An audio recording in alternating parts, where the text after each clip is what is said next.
And if you have any question, usually on the end we leave some time for or you like to add something, because you are like living this culture and you're born in that culture. So you can add some things which will be like very kind of like helpful to us to understand deeper the Vedic culture.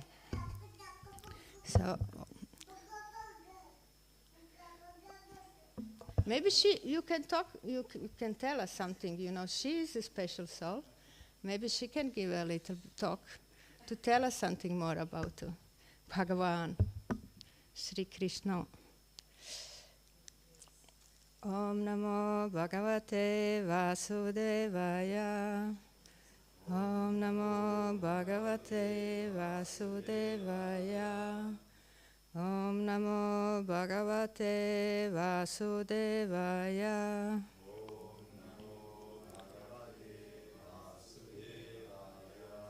Om Namo Bhagavate Vasudevaya.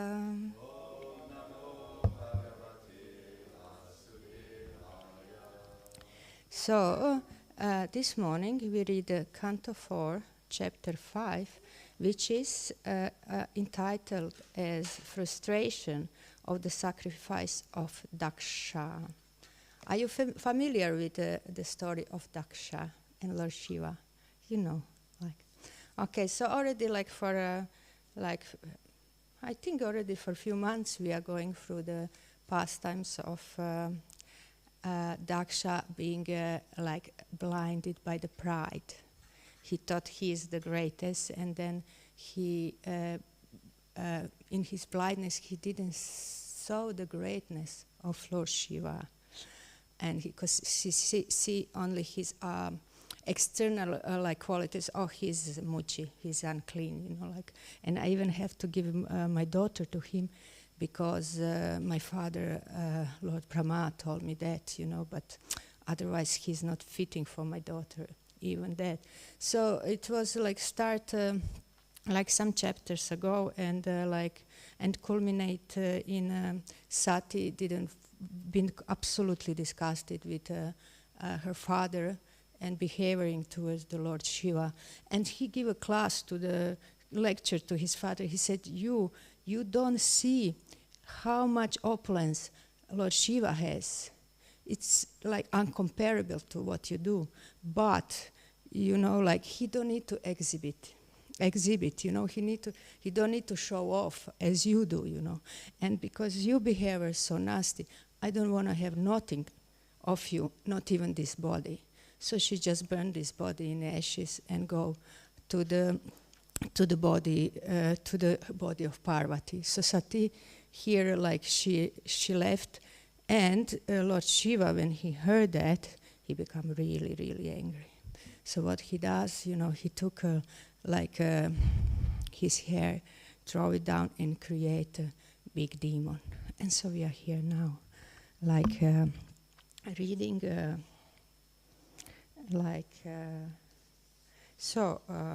Verse 11 is on the board. So we will go first word by word Sanskrit, read and meaning. So we know what does it mean, those Sanskrit words. And I will say, and then you can repeat after me. Amar Shaita, Amar Shaitva, after causing to become angry. Tam, him, Lord Shiva. So he made angry Lord Shiva. Asahya Tejasam. Asahya Tejasam.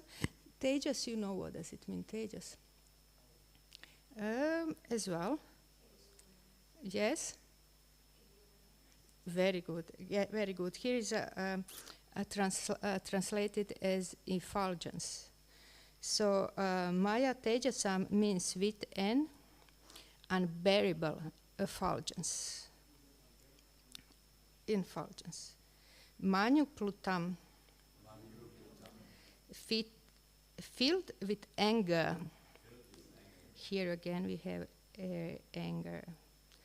And then Durni Riksham, This you have to know. Is it Durni Riksha bring any bell, especially for the Simhachala devotees? I give you the hint. Durni Riksha Pratapanaha. We sing every morning. Okay, so now you will know what it means. Durni Riksha, it's mean, you know? Unexpected. Here it's translated, not able to be looked at.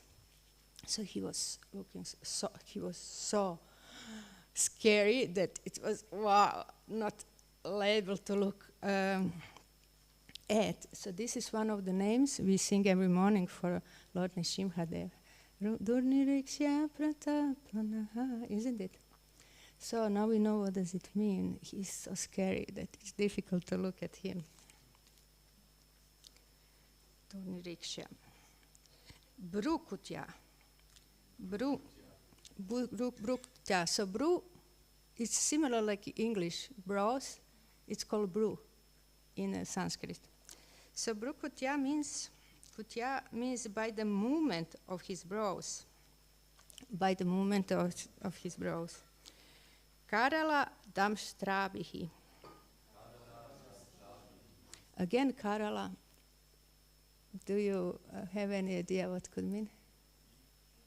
No, damshtra atit. No, Vajra damshtra. That's again like a description of Lord Nrsimhadev. But Karala, it's used as a Karalo. Karalo vikaralascha, isn't it? So Karalo. So it's one of name we sing for Lord Nrsimhadev. So Karala means by fearful teeth. So Damshtra teeth, and Karalo, so he's a fearful. So our Lord is a fearful, by his fearful teeth. Udasta Bhaganam, having scattered the luminaries. Scattering the luminaries. Syat, there should be. Swasti, that we all know. Swasti means good health, good fortune. It's here present. So let's be the good health and good. We always in Yaga we say Swasti. Kim? Now. Kapyataha. Causing Lord Shiva to be angry. Vidhatuhu. Of Brahma. And now the translation of the verse 4.5.11 by our Srila Prabhupada. Srila Prabhupada is our founder Acharya, and he translated all Bhagavad Purana for us to understand easier. So translation by Srila Prabhupada. Srila Prabhupada ki. The gigantic black man bared his fearful teeth. So it was Karala Damshtra. By the movements of his brows, he scattered the luminaries all over the sky. So you can imagine how powerful he was. That just moving his brows, he can scatter what is the luminaries on the sky. The stars and the sun and the moon, everything what is shine on the sky. So he can just move his brows, and it was like they're just changing their orbits. So how powerful he was. And he covered them with a strong piercing and effulgence. So he was so shiny. His tejas was so strong that even covered the sun and the moon. Because of the misbehavior of Daksha, evil Lord Brahma, Daksha's father, could not have been saved from the great exhibition of anger. So now we heard the great personality came, and Daksha, no one could be saved from him. And actually, so far we are now rejoicing, actually, that Daksha gonna get what he deserved. There is a revenge, he was long enough, being so behaving so bad that like now we won't really get what he deserves, So we are on the actually opposite side, We should be on the side of Brahmana and saints. But these saints, they was like just flatterers of Daksha and didn't want to stand up even for Shiva or for Sati. So, of course, they will get with Daksha, And now we are actually on the side of the ghosts and demons, like rejoicing. Okay, they're gonna smash this Daksha.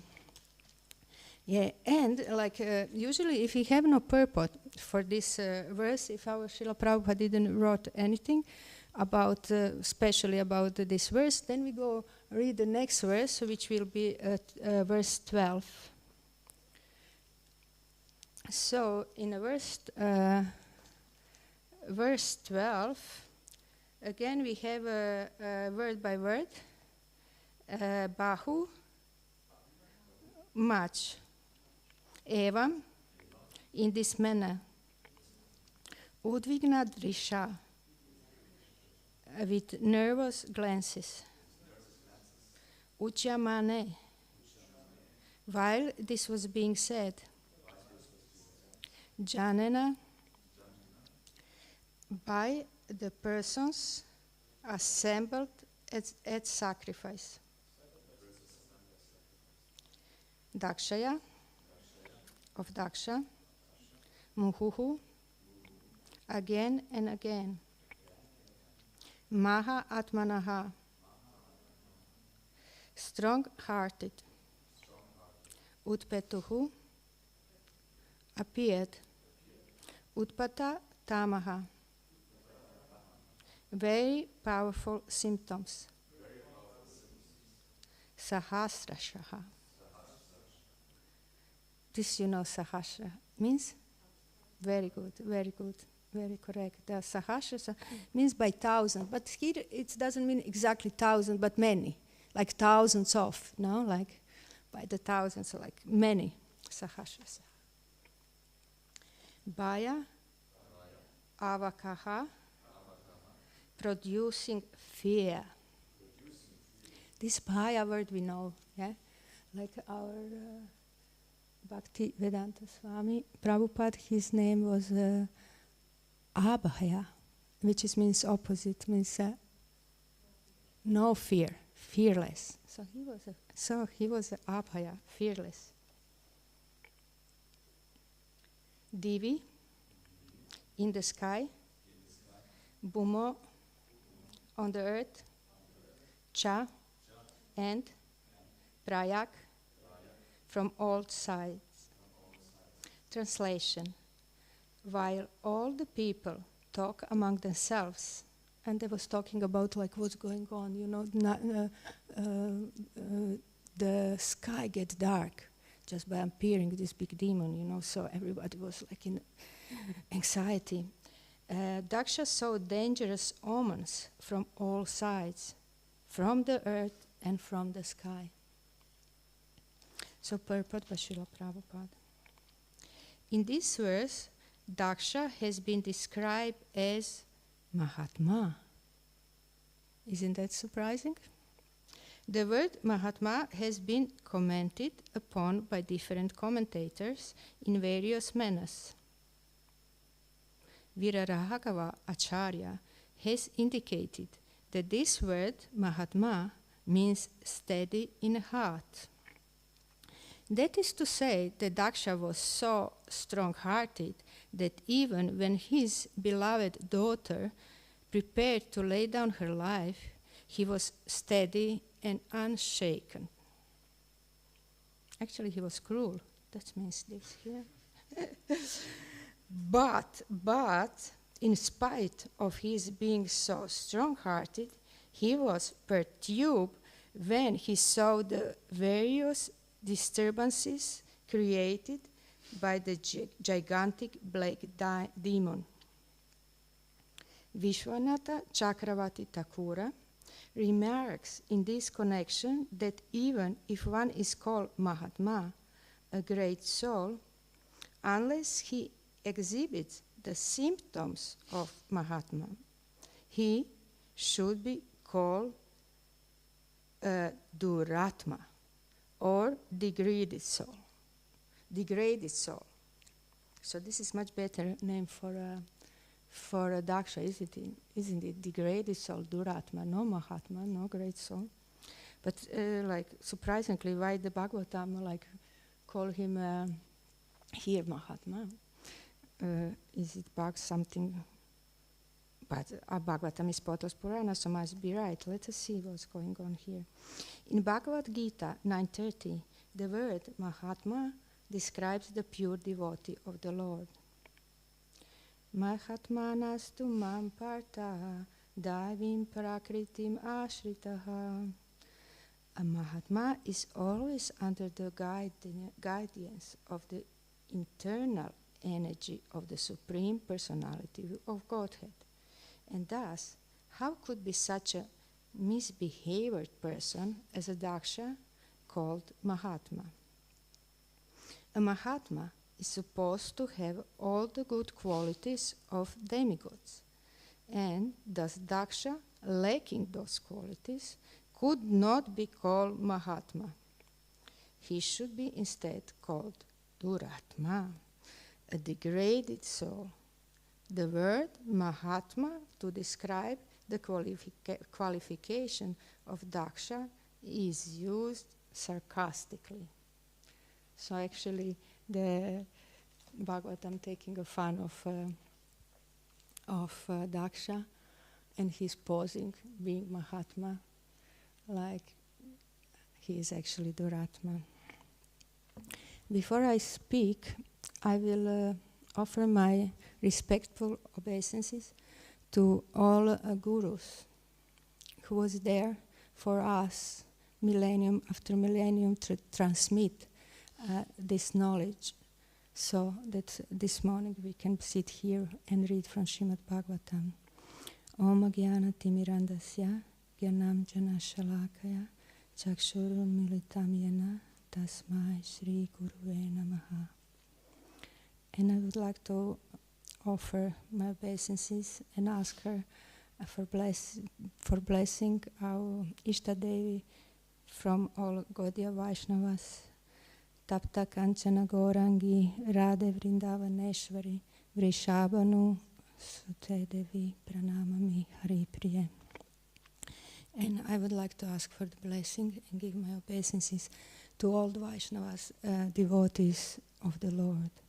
Vanchakalpatarubhyascha kripa sindhubhya eva cha patitanam pavanebhyo vaishnavebhyo namo namaha. So now, finally, Daksha experienced the fear. Do you know that fear has a smell? You know about that? I didn't know.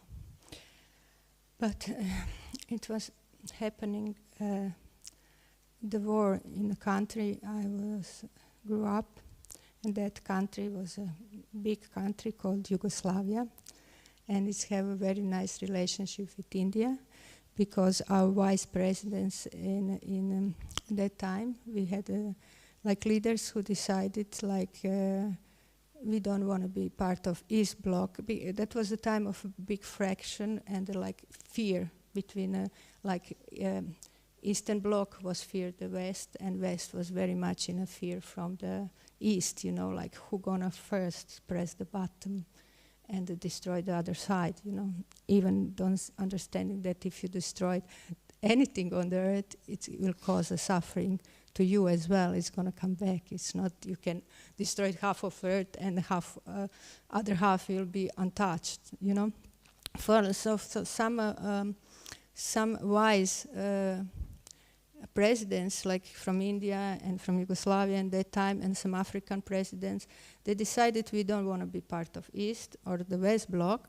We just want to make our own, we want to make independent countries come together so we can trade between us and cooperate between each other without being dependent of the East or the West. So that was a big country which I born, and for 20 years I can say I lived there like peacefully and happily. We lived very simple actually. We didn't have luxuries, but we had everything what we need. I read that Srila Prabhupada his advice to economically manage country was that that you produce in that country what the citizens need. Yeah. So you see the need of citizens, you produce those things, and if it's something left over, then you export it. Export this thing, and that's how we lived in that time.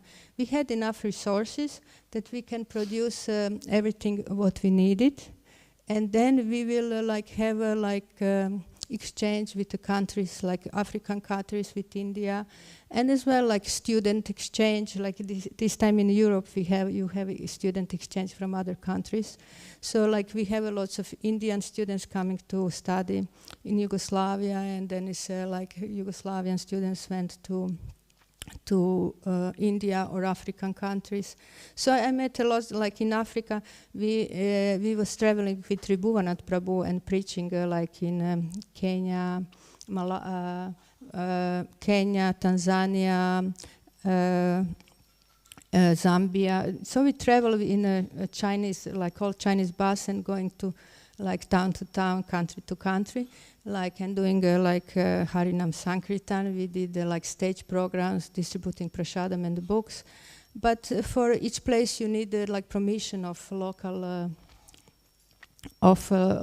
authority. So we went in one place. We went to the office of the local authority to ask for permission. Like, can we do our things? Like, can we do the Harinam in your place? And it's always like, they can give, but they can be like in a bad mood today, or they didn't have their dinner yet or something, so they're a little bit moody, so they are kind of send you away.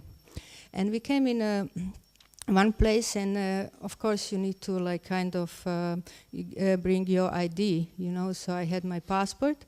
And then the guy who was the chief of that office, he was, wow, you are, like, oh, and he started speaking my language, like in the middle of Africa, and he named all the football players of our team, and so it was no problem to get visa. So actually it's happened that he was studying in Yugoslavia, so he know our language, and he was all happy that he could speak, and we get all papers, no problem. You stay as long you want, you do what you want.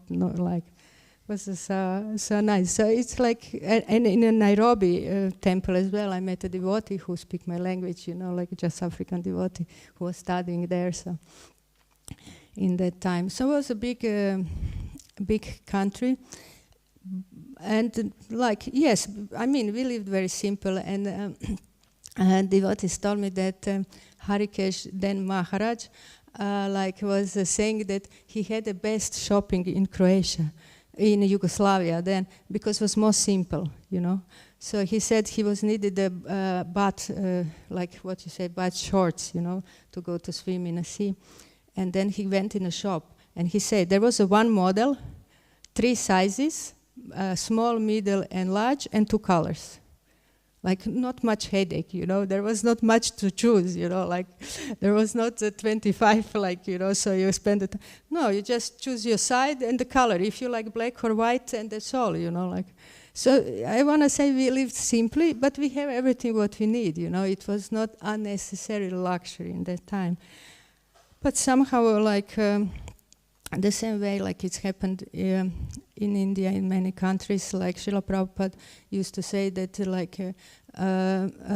and Muslims and Hindus, they live together, and they was having neighbors, and they visit each other, and they just have a nice relationship till the outside forces didn't come and try to make India weaker, so they kind of make incidents which will make one side angry to the other side, so they provoke some things, so the people start fighting together on the basis of the religion. And how it further it went to that they even cut a part of India, which is now one part is called Bangladesh, and and then this part is now the enemy of the same country which is belong. So that's what they did in Yugoslavia. They figure out that if you separate people in a smaller clusters, it's easier to take resources from the from the land. You just keep them fight, and then you can manipulate as you want. So it was a war, which we never thought it. I was living there. I was never could imagine it can happen. But they split the medias. They make a border in the middle of the land. They split the medias, and then lying from media was like kind of making a false information. They have the same shootages commented on the different ways. So this side is guilty for this massacre, or this side is guilty, like just making different purpose to the same footages, So they create this fear in people. And of course my friends and my brothers and my neighbors, they willingly or forcefully, they need to go to that war. Even their friends and brothers, they will be on the other side. So I have a friend, he's they was forcefully get to the army, and they took his father to one side and he was on the other side. So he's supposed to shoot the side where his father was. So it was incredibly brutal. It was really, really, really. Shri Shri Prahlad Lakshmini Simhadev Bhagavan Ki. So it was a brutal thing. And when I said this about fear, have a smell, my friend was describing me then, they put the boys in a truck, and then they taking them to the front line, it means to the war line, yeah? And he said, nobody talks, it's so fearful, but you can smell the body kind of produce a certain odor, certain chemicals when it's under a big life-threatening fear. And he said you could just smell this fear. And it's happened as well that they somehow caught the radio station from the opposite side. And then they realize that they're taking them to the place which is already surrounded with the opposite army. So it means as soon they are there, they will be just a live target. It will be not battle, It's not that they are on the one side and the others they are on the other side. They are in the middle of the place which is already surrounded. So as soon they get out, they are dead, actually, no? Isn't it? So my friend was telling me, as soon the doors open, they start running, and it was winter. So he said, I ran, and then I came to the cold river, freezing river, and I swam from this, and I ran, but he survived. But many of them, they did not. So, that's a fear. That's and Daksha is now in a fear. And our dear Govinda Devi Mataji, she explained how her husband was in a fear to be taken in the Vietnam War. And I recall then actually usually I don't like to talk so much about those times, but then it came one remembrance in my memory. It's pulled up this memory, it's actually her husband was scared of getting a letter to be called in the army. But what it was happening in my town, you don't get a letter, that was in the beginning, you get a letter, but after they just come in a night in a flat, and they take boys, So it was not they send you letters so you can burn the letter, you can escape, They just come in on your door, and only what you can do, you jump on the back window if you don't live on the 5th floor of the building, isn't it? No chance to escape, even you don't want to participate in a war. And and in this time, my friends actually didn't sleep in their homes because, that was it was dangerous to sleep in your home because anytime they can come and take you. So we decided kind of go out of the town, because it was really heavy time they was mobilizing anyone for the war.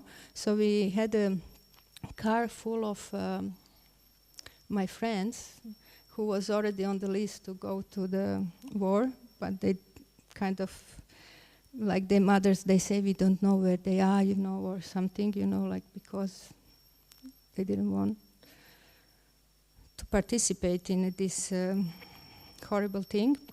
So we have a car driving out of the town with the boys who were supposed to go to the war. And even on the way, you see the many soldiers stopping the civil cars and taking the people from the car, straight away they take you like if you are in the age that you're supposed to go to the war, you are gone. And then we passed many of those, and we was kind of surprised why they don't stopping us, because we was one of the civil car.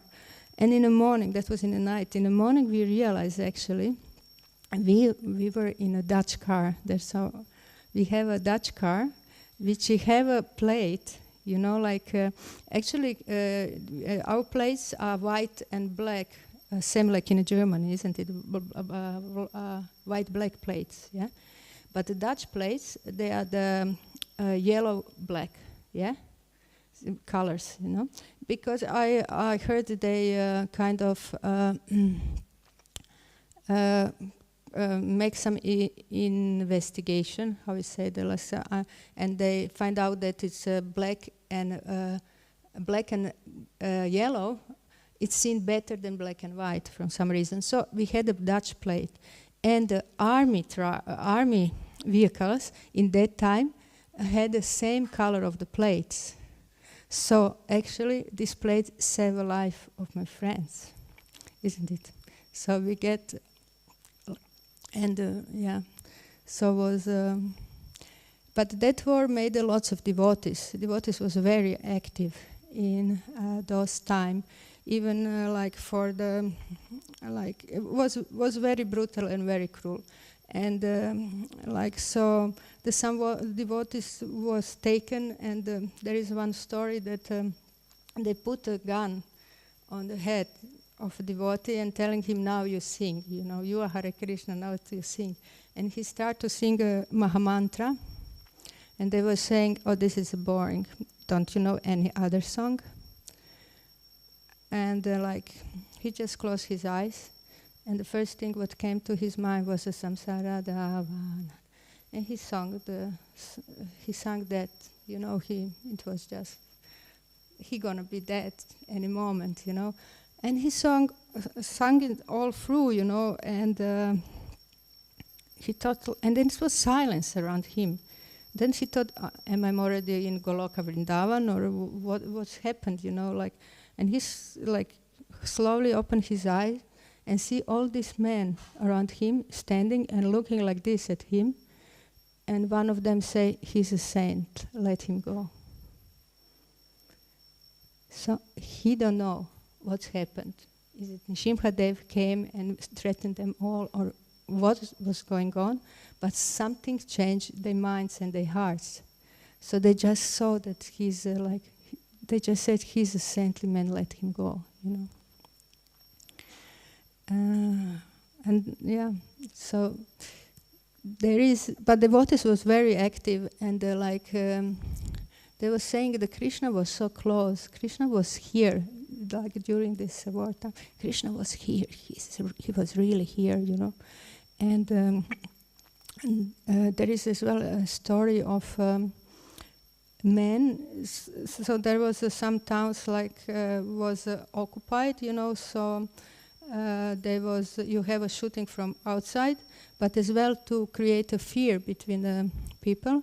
They have a special man who will go in empty like flats and shoot the random people down on the ground, you know, and that was very fearful because you cannot walk nowhere, you know. So even to take water from the track which is bringing the water, you know, like you risking your life, you know, because you can get shot from anywhere. So one of these guys came to flat and with wanted to like just through the window shoot down, you know, the random people on the street. And somehow he felt like this time he cannot do it, you know, like kind of like, I don't know, it was something like stopping him to do that. And he was like kind of going up and down in this room like, I mean, I came for that, you know, and I done it already many times, you know, so what's the problem now? And somehow he felt confused. And then he looked around and saw some pictures he never saw before, you know, like, and then he was kind of, what is this? Like, something very strange here. And then he looked some books, and then he took books and saw one picture and like from the man in a like kind of orange clothes, and he was looking at it, and then he started reading, and he was like, he just couldn't do that anymore. And the image of the man on the cover of the book, you know, it was stayed so deeply in him, and somehow he started to searching for that man, for this. Is it this possible? Who is this? You know, like how can be? And it happened to be that was Indradyumna Maharaj, like on the cover, and after he find Indradyumna Maharaj, and that man become devotee. So this is just showing what the potency of book distribution. You know, like our like members, we often go to distribute the books about like about the knowledge of the soul, like that we are eternal soul, about that we don't need to harm anybody, and that there is a supreme controller, Bhagavan. So we try to spread this knowledge to the people to make easier for them to go through this material life, and to make them know there is a higher goal of a human existence. The human existence have a meaning. So we are so thankful to our we call it Sankirtana team, which is regularly going to spread these books. So potency of these books, it's not just that the one who take it, who touch it, who read it, but it's sometimes the books, they are just left in some place and they still have a potency, you know, and they still can change the hearts of the people. And I have another friend who just joined, like on the way that she get in a house, like they bought some old house, and that was like she finds some books, and she started reading books, and she was like, she read about like they going on the streets and they singing the names of the God, and she said, oh, I just have this vision, and it was like, wow, is this possible, you know? Where there are those people, you know, and she tried to search on internet and then find the closest center, you know, and then she looked some videos on this center and she find one her friend, you know, like, oh, what's she doing there? And she called her, and now she is the one very active in she likes Harinams, and she goes to the Harinams regularly, and she's on the street and singing the names of the God. So it means she didn't get book personally, but the book it's a time bomb. It's have a potency to change the hearts, even laying in a place like. So all glories to Sankirtan devotees. My Guru Maharaj, Srila Jayapataka Swami, is in a very challenging health situation. Actually, he had 2 near-death experience in a few months. The first one was the 2nd of June 2000, just this year, 2023, when he got in diabetic coma, so he was not responding. And was, as he said, it was a very close call. But somehow Lord Krishna is still keeping me here. And he was on the tour. So in April, he went to the States and he stayed there May. And in June, he came to Europe. And having a very kind of challenging body situation and very kind of very strong traveling schedule. I mean, it's exhausting it will be exhausting for anyone, like to go from the States to fly to the Milan. He went to the plane, which was delayed, 5-6 hours delayed. So he was need to wait for that. And then when they came to Milan to go to Villa Vrindavan, it again took many hours to come, to go by the car to the Villa Vrindavan, and it was all in the middle of the night. So it's exhausting for anyone, and especially for someone who is actually need a care 24/7 in this stage of his health. So me and my god brothers and sisters, we was asking why he doing this, why he traveling and taking so much, actually risking his life to go to different places, to see us and spread this knowledge. And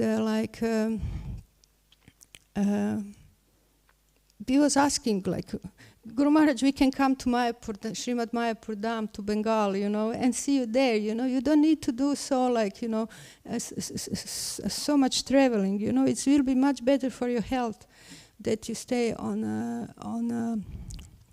one place, and we can all come there.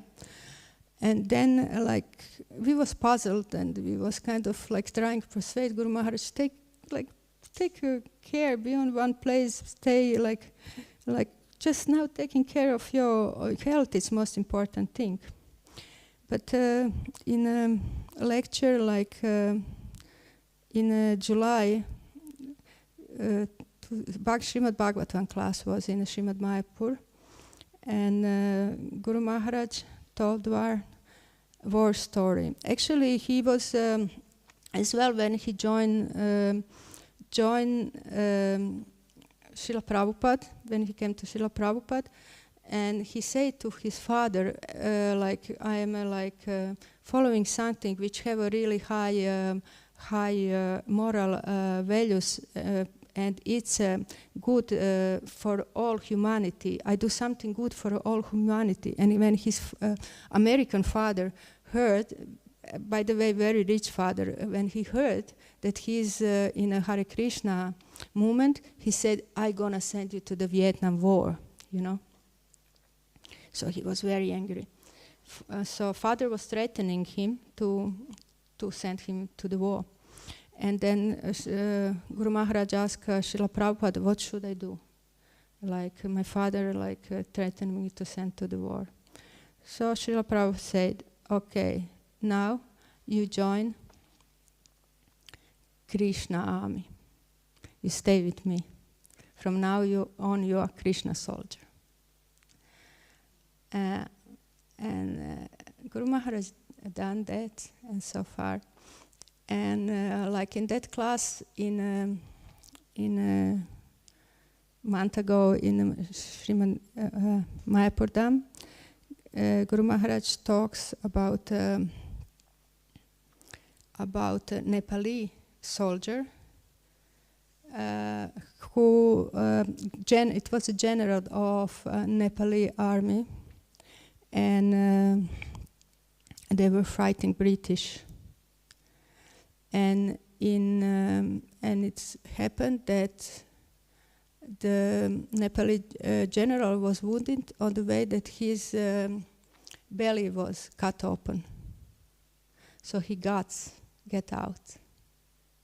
And what he did, he took a metal plate, holding his belly, he continued to fight. And when British soldiers, they saw that, they stopped fighting. They said, this is above our understanding what's going on here. So they erect the monument, British erect the monument for the Nepali general, who was so brave. And this monument is still there, no? And Guru Maharaj said, I am wounded, but I'm still soldier. In that moment, I understood, like, why he traveling and why he doing all what he do. This extremely, like, above the human capacity effort to spread knowledge which Srila Prabhupada gave us. Srila Prabhupada ki jai. As a Ganga, it's biggest of all rivers, and as the Lord Shiva is the greatest of all Vaishnava, Śrīmad-Bhāgavatam is the greatest of all scriptures. Śrīmad-Bhāgavatam ki jai ho.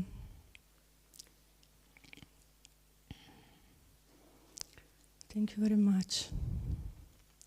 There is like now we can discuss. You can say something, or you ask, or you add, or we have some time.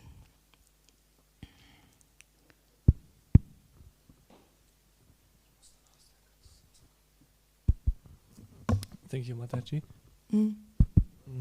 Maybe could you, because I'm not sure, I think you or your friends experienced how ISKCON developed during war times, or Yeah.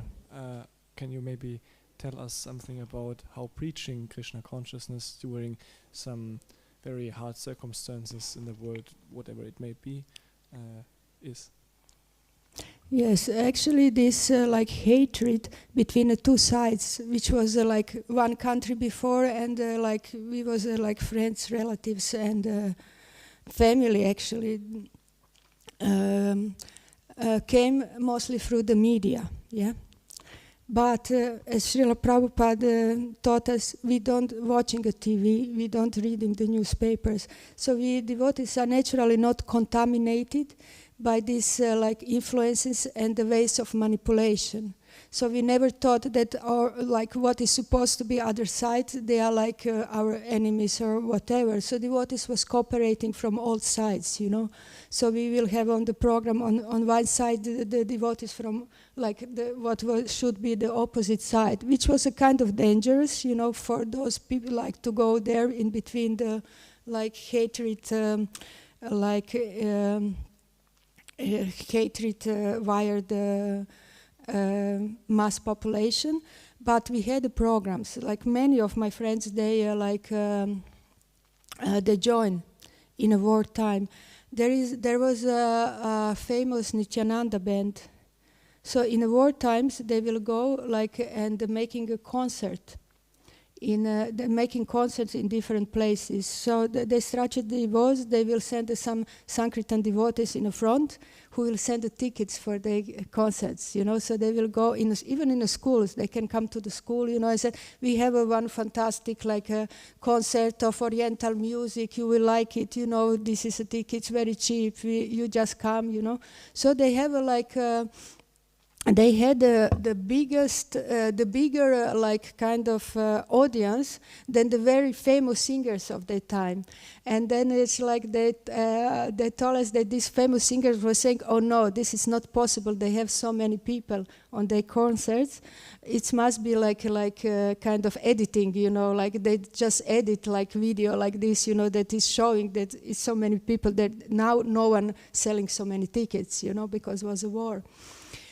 So they did the preaching through the like making the concert Śrīmad-Bhāgavatam Maharaj was even brahmachari at that time. He was a part of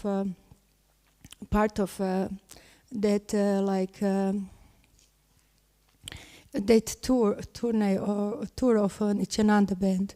So there in Sarajevo, what was the hardest place, you know, because that was the place which was surrounded and like, you know, like you get shot, just walk there.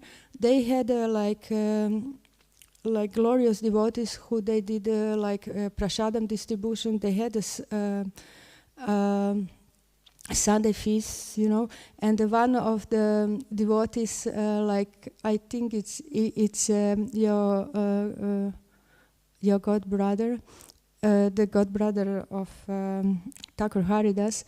He joined on the way. The devotees came to him.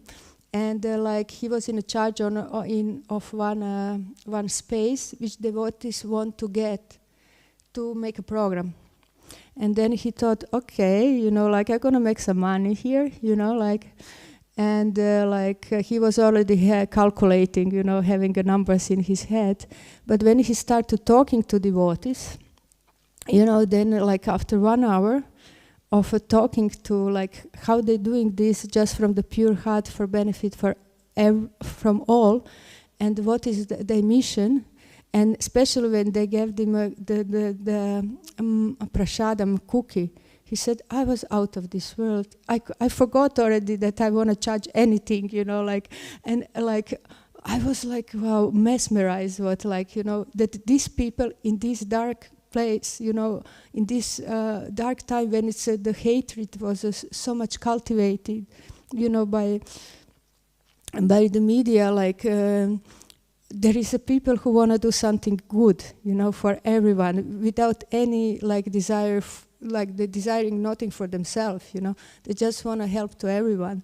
So that was like Sarajevo was like a big place, and Janukanyaka was Mataji, who was a temple president there in that time, and she was the one who was saying Krishna was there. Krishna was so present. Krishna was there with us all the time, you know. So, and then in Zagreb we had programs with the different like swamis was coming then, and in the rented we will rent a place and organize the programs, like, and after each program there will be like a kind of card which you can fill in if you want that the devotees contact you, you know, so you get a flyer, and if devotees if you want the contact about the next program, you know, like you fill in your details, you know. So that was one of the way that that movement was spread, and was a really big. And as well, there is some devotees, they have a really traumatic war experience, and that was as well moments of kind of opening their consciousness that this cannot be true. This is not all. This is not. Cannot be the only reality, you know, must be something more, you know, like. So even in some like villages, like one devotee will organize his aunts and like neighbors and just all ladies with you know, covers, pot covers, you know. He put them in the truck and going around like singing like Harinam, you know, even they don't know the sing, they was feeling happy by singing that, you know. So they was doing Harinam Sankirtan, you know, like they was innocent, but like, you know, they felt that it's something different. That what is. So devotees did a big thing in, and it was always united. We never had this contamination of this is one side and this is other side or whatever, you know, like we stay kind of like very pure, because we have our light of Śrīmad-Bhāgavatam, no, as our guide, you know. So it's not so easy to disturb the consciousness of a devotee if we follow the instruction of our acharya and our scripture, no. If we look at the world with the lenses of the scripture, then it's everything very clear, you know. Like, isn't it in a Vedic knowledge, everything is very clear. We are eternal souls, and we're changing the body, so we don't judge the person according to the body, you know. We try to see the soul in it, isn't it?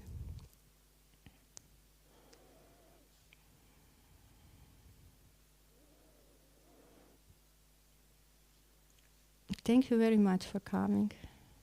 Śrīmad-Bhāgavatam Grantaraj ki Jai.